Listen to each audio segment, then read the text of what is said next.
Kemarin itu saya dikasih cerita, ada satu jamaah itu keluarnya ke Bangladesh. Nah waktu itu ada bayannya itu cerita bagaimana pentingnya taklim rumah. Rumah itu kalau dihidupkan taklim berarti rumah itu nyambung dengan rumahnya Nabi Agung Muhammad SAW. Rumah itu kalau tidak dihidupkan taklim nanti rumah itu akan jadi gelap, banyak setannya. Kemudian rumah itu akan jadi injekan-injekannya orang-orang Yahudi Nasrani. Dengan dipasang televisi, dipasang radio, macam-macam, internet, maka orang Yahudi, orang Nasrani itu masuk di kamar-kamar kita. Bahayanya itu begitu. Maka ini orang Indonesia ini yang mendengarkan bayan itu langsung teringat, Masya Allah, saya mau berangkat 4 bulan ini baru beli parabola ya. Terus bagaimana nanti anak saya itu ditipu sama Yahudi Nasrani di rumah-rumah mereka. Itu waktu bayan itu dia tuh sedih itu hatinya tuh, perih hatinya. Nah selesai bayan maka dia keluar ke masjid ya, namanya ini karkun baru, masih bawa HP, tutit, telepon dari rumah, istrinya telepon, ada apa kau telepon, saya ini sedang keluar loh, jangan telepon begitu. Ini ada berita musibah besar. Musibah apa? Itu parabola kita itu disambar halilintar, ambruk. Itu kan ini sudah agak lama, berapa puluh juta itu. Maka ini orang yang keluar tadi, Alhamdulillah. Alhamdulillah bagaimana? Memang saya sudah risau betul kalau kamu ditipu Yahudi Nasrani, kok disambar halilintar. Alhamdulillah. Jadi kerisauan dia waktu dengar bayan ini tadi sama kan, oleh Allah diterima, langsung kirim halilintar, parabolanya hilang. Ini kan namanya pengalaman iman. Kita sekarang ini masih punya pikiran kalau amal agama di pondok ya mudah, memang ada temannya banyak. Tapi kalau di luar pondok bagaimana saya bisa amal agama? Ini banyak santri datang sekarang ini. Di luar pondok, di dalam pondok, kalau Allah menolong kita mudah. Tapi walaupun di dalam Ka'bah, kalau Allah tidak tolong kita juga susah. Ada seorang pemuda namanya Asif, zaman jahiliyah dulu, punya pacar namanya Nailah. Malam-malam masuk ke Ka'bah, pacaran di dalam Ka'bah itu. Allah murka, tahu-tahu dua manusia ini jadi batu. Maka orang-orang Mekah kaget, loh, kok ada batu bentuk manusia di sini, ini apa ini? Dikeluarkan dari Ka'bah, kemudian malah disembah oleh orang Mekah itu. Jadi kalau Allah tidak tolong, di Ka'bah pun ya malah maksiat. Tapi kalau Allah sudah menolong, Masya Allah, di mana aja bisa amal agama. Nah ini perlu hidayah ini mereka. Walaupun temannya baik-baik, kayak iblis itu temannya baik-baik, temannya para malaikat. Tapi nggak dapat hidayah ya. Di tengah makhluk-makhluk yang baik dia paling nakal sendiri. Nakal. Kayak Abdullah bin Ubay di Madinah, tapi dia ini malah nakal, munafik. Jadi permasalahan ini bukan permasalahan tempat, permasalahannya itu Allah tolong kita atau tidak. Permasalahannya itu ada hidayah atau tidak. Nah, supaya kita ini ditolong oleh Allah Subhanahu wa taala, bagaimana caranya? Imannya diluruskan pertama. Wa kana haqqan 'alaina nasrul mu'minin. Kalau iman kita ini lurus, kuat, hanya Allah yang saya harap. Hanya pertolongan yang saya harap. Hanya Allah yang saya mohon. Allah berkuasa, makhluk tidak kuasa. Ya Allah, tolonglah aku. Kedua kali amalan kita ini lurus. Amalannya lurus, jangan sampai buat maksiat. Kemudian yang ketiga, kita ini punya sifat-sifat yang lurus. Sifat-sifat yang dicintai oleh Allah.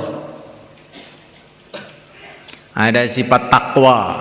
Sifat takwa itu, hati itu ada rasa takut kepada Allah. Wa'alamu annallaha ma'al muttaqin.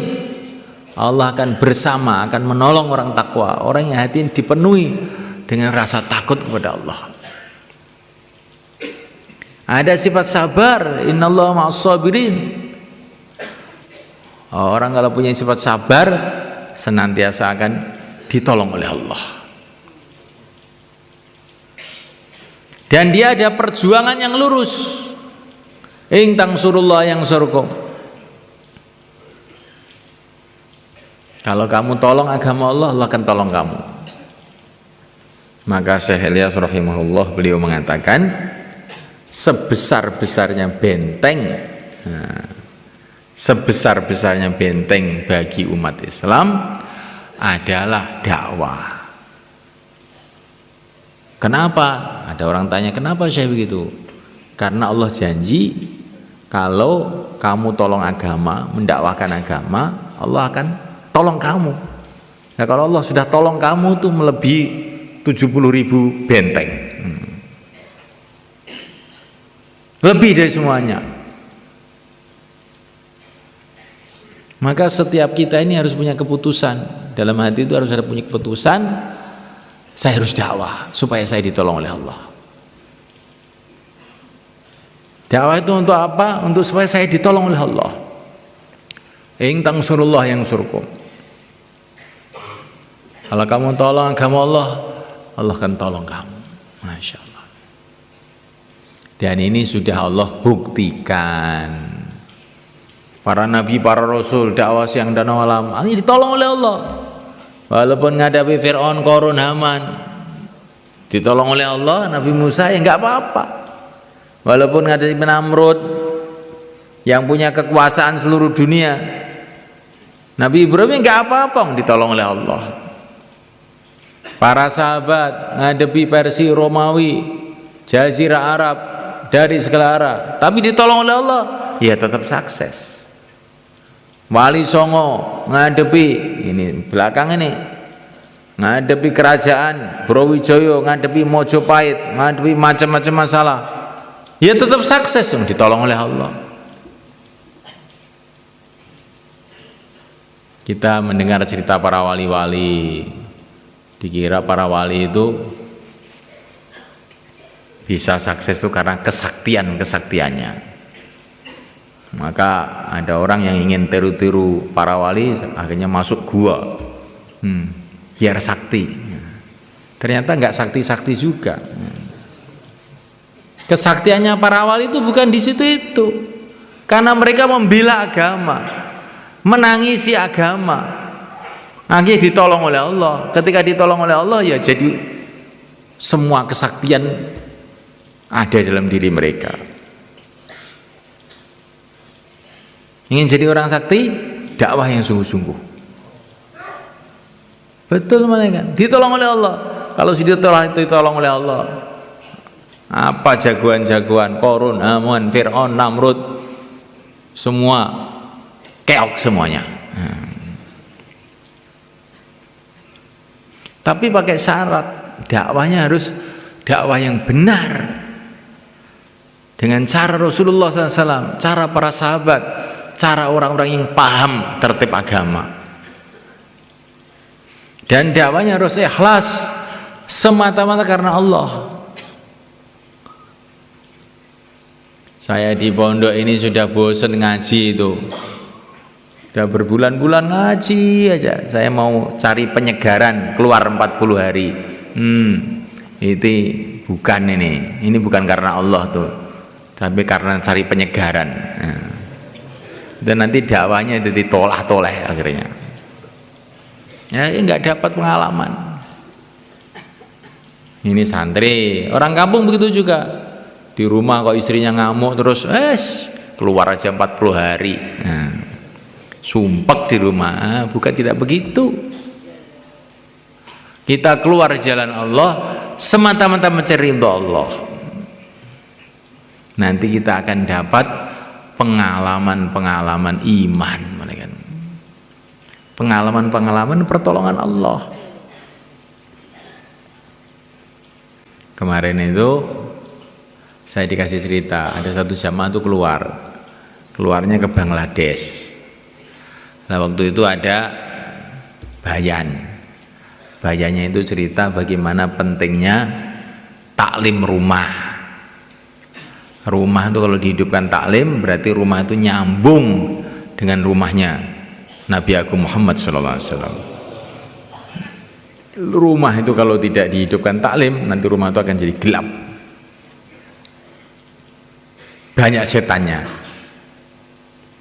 Kemudian rumah itu akan jadi injekannya orang-orang Yahudi Nasrani. Dengan dipasang televisi, dipasang radio, macam-macam, internet, maka orang Yahudi, orang Nasrani itu masuk di kamar-kamar kita. Bahayanya itu begitu.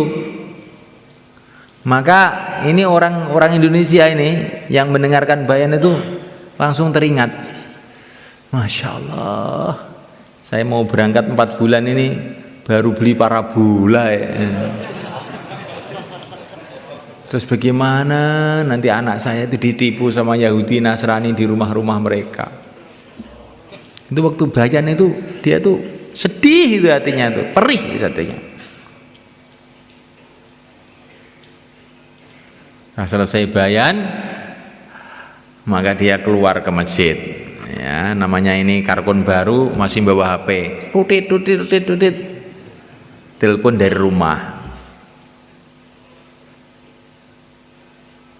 istrinya telepon, ada apa kau telepon, saya ini sedang keluar loh, jangan telepon begitu. Ini ada berita musibah besar. Musibah apa? Itu parabola kita itu disambar halilintar, ambruk. Itu kan ini sudah agak lama, berapa puluh juta itu. Maka ini orang yang keluar tadi, alhamdulillah. Alhamdulillah bagaimana? Memang saya sudah risau betul kalau kamu ditipu Yahudi Nasrani, kok disambar halilintar. Alhamdulillah katanya. Jadi kerisauan dia waktu dengar bayan ini tadi kan, oleh Allah diterima, langsung kirim halilintar, parabolanya hilang. Ini kan namanya pengalaman iman. Jadi kamu ini kalau dengar bayan ini dengan sungguh-sungguh prihatin, bagaimana anak saya, keluarga saya, cucu-cucu saya, kampung saya. Kalau diterima prihatin kita oleh Allah ini belum apa-apa, nanti sudah Allah kirim hidayah ke sana. Insyaallah kan. Maka kalau dengar bayan itu jangan teklak-tekluk begitu itu. Itu nanti nggak nyambung setrumnya. Dengar bayan dengan tawajuh riso, ya Allah terimalah kami. Nanti tiba-tiba belum apa-apa hidayah sudah masuk di rumah kita. Itu terjadi sering kan. Seperti para sahabat dulu juga begitu. Kampung-kampung yang mereka belum datangi tiba-tiba masuk Islam.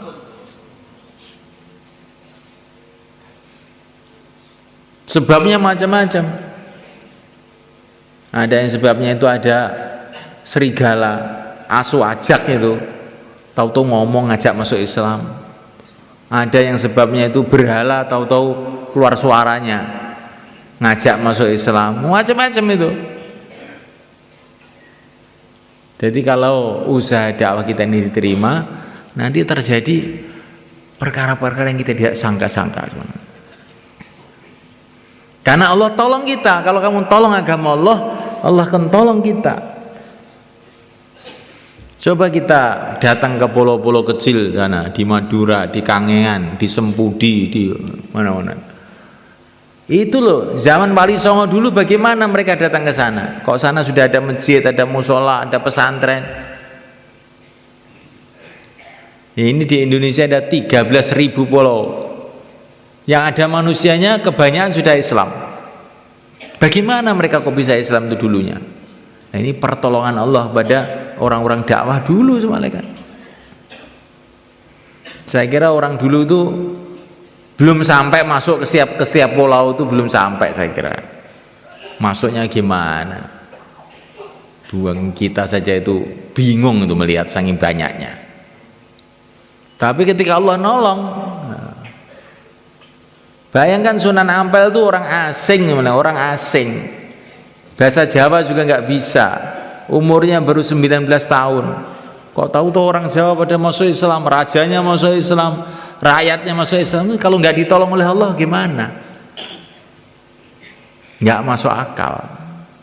Itu zaman dulu. Zaman sekarang itu juga. Lo di Inggris, lo di Perancis kok orang-orang pada berbondong-bondong masuk Islam. Ini kalau bukan pertolongan Allah bagaimana? Mungkin. Dan itu yang dakwah bukan orang-orang kaya, bukan orang pejabat-pejabat, bukan rakyat biasa yang nggak punya apa-apa. Tapi ketika Allah tolong, datang perkara-perkara yang tidak dikira-kira. Di dakwah itu bukan untuk mengaruhi orang, bukan. Kita dakwah itu supaya ditolong oleh Allah. Ini lebih kita. Maka ada orang datang kepada Syekh Yusuf rahimahullah, Syekh, dakwah kita ini gremet seperti semut, sedangkan kebatilan itu lari seperti pesawat terbang. Bagaimana mungkin dakwah kita ini akan menyelesaikan masalah? Maka Syekh Muhammad Yusuf mengatakan, dakwah kita ini bukan mau balapan dengan mereka, tidak. Dakwah kita ini kita dakwah dengan ikhlas sampai dakwah kita diterima oleh Allah. Nanti yang menyelesaikan ahli batil itu Allah, bukan kita. Nah, maka dakwahnya harus sungguh-sungguh, nggak bisa main-main mereka. Saya ini nggak bisa ngomong Pak Kiai. Nah, saya orang kampung, orang desa, suruh dakwah gimana? Siapa yang mau dengar saya? Allah mau dengar kamu, asalkan kamu beneran. Karena kamu itu hamba Allah, diciptakan oleh Allah. Allah mesti mau dengar kamu, asalkan kamu itu beneran. Insyaallah kan? Dakwah itu bukan dari kekuatan orang dakwah itu, tapi dari hubungan dia kepada Allah Subhanahu wa taala. Kalau dakwahnya diterima, nanti macam-macam hal-hal yang tidak disangka akan datang sebenarnya. Maka dakwah itu penting nggak sebenarnya kan? Maka umat Islam itu sejak zaman dulu suksesnya, hebatnya ketika mereka dakwah. Bukan hebatnya ketika mereka banyak, bukan hebatnya ketika mereka kaya, bukan hebatnya ketika mereka jadi raja-raja, bukan. Hebatnya ketika mereka dakwah. Ketika mereka dakwah sungguh-sungguh dengan ikhlas semata-mata karena Allah, macam-macam datang pertolongan Allah, sehingga mereka menjadi orang-orang mulia di dunia ini sebelum akhirat. Maka kita mau belajar perkara ini, insyaallah malaikat. Yang niat untuk 4 bulan ataupun 40 hari, silahkan berdiri ke selatan. Monggo.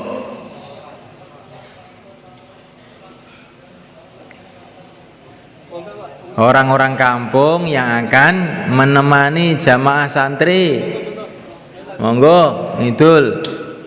Ini saya taskil orang kampung dulu. Kasih jalan. Tiang-tiang kampung sing badhe ngancani niki santri-santri medal sekawan wulan napa sekawan dosa dinten, monggo jumeneng.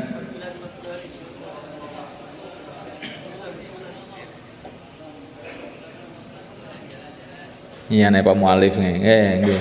Masyaallah.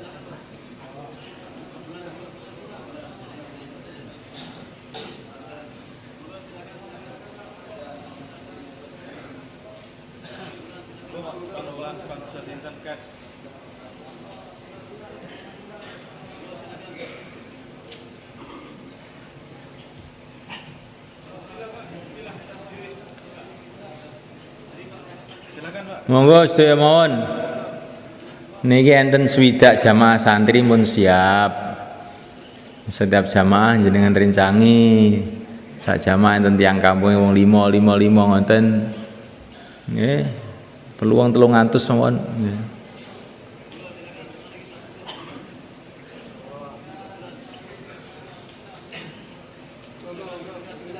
Mengke santri-santri badhe belajar bermasyarakat kalian jenengan, lan jenengan belajar ngaji kalian santri, akhirnya jamaah ini saged sae mengke. Monggo, monggo.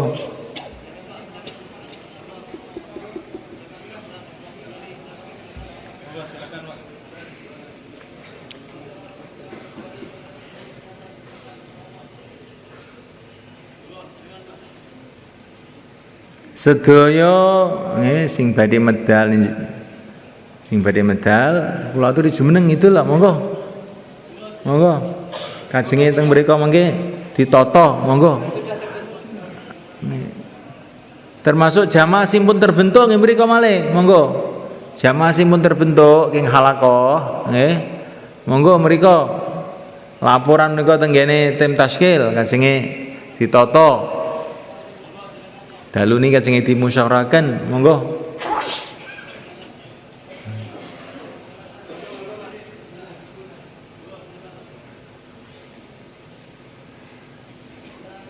Kemudian mulai kan jamaah santri kumpul jamaahnya masing-masing ke utara sana, tafakut ulang.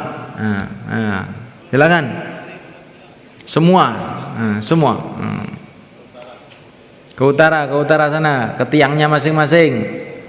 Ke tiangnya masing-masing dicek. Ustadznya sudah ada belum? Dicek. Nanti habis sisa laporan sama tim taskil markas. Monggo.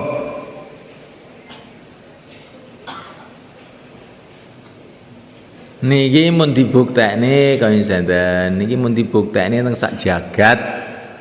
Kaya ngangge cara ngeten iki terus kathah tiyang dadi sae. Mun to sampean mboten usah khawatir, ndang mangkat mawon gitu. Niki mun dibuktekne ning India, ning Pakistan, ning Bangladesh, ning Malaysia, ning Indonesia, ning Boro, ning Amerika, ning Cina, ning Londo. Wis dibuktekne kok iki kok dilakokne. 3 dina, 40 dina, 4 wulan, 5 amal masjid kok dilakokne. Engko terus akeh wong dadi apik. Tapi niki nek mboten ndang dilakokne dadi akeh wong dadi elek. Sing asale apik-apik malah dadi elek. Saestu niku. Mboten. Lah sampean niku pengen anak putune elek napa apik? Nah, pengen anak putune dadi apik ngene iki carane. Mboten anak putune ditunggoni mawon didekemi mboten. Niku pitik niku.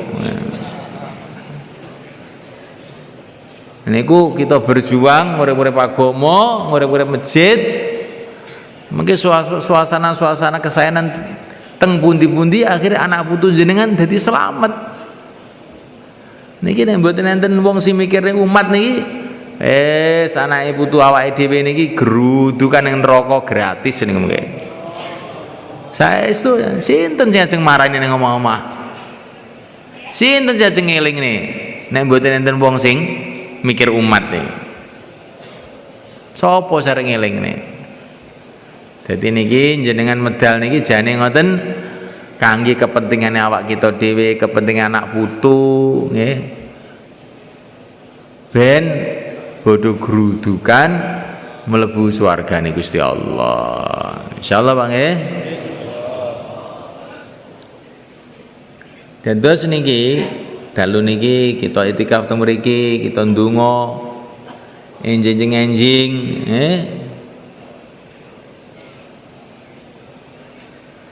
niki mun mulai jur ngeten. Nggih to? Niki mun mulai jur niki. Tapi nek enten kanca-kanca sampean sing perlu sampean khususi, enjing sampean khususi mboten ana apa. Tapi nek mboten sampai langsung bentuk jamaah dalu niki wis gak usah mulai-mulai malih. Mengki setu esuk bayan hidayah. Terus setu esuk niku ugi musyawarah Jawa Timur. Ngantos semugi akad siang. Persiapan istimewa. Kita syukuri kanjeng nggih, syukuri. Kita tiru Nabi Nuh alaihi salatu wassalam. Beliau dakwah siang malam. Tantangannya juga karu-karuan banyaknya, tapi beliau selalu syukur, senang. Innahu kana abdan syakura. Nabi Nuh syukur walaupun tantangan banyak, syukur. Akhirnya tantangan-tantangan semua habis. Jadi kalau kita ini dakwah ada tantangan, ikut Nabi Nuh. Innahu kana abdan syakura, syukur. Alah, tantangan sedikit aja, yang penting saya dibela oleh Allah, nanti nggak akan lama. Insyaallah malaikat. Malam ini kita i'tikaf semangat ya. Bayan hidayahnya insyaallah itu habis sholat subuh nanti Sabtu pagi. Maka malam ini niku sing badhe medal tiang halakoh tiang mahalah niki badhe di gabung-gabung nih kalih jamaah santri nggih.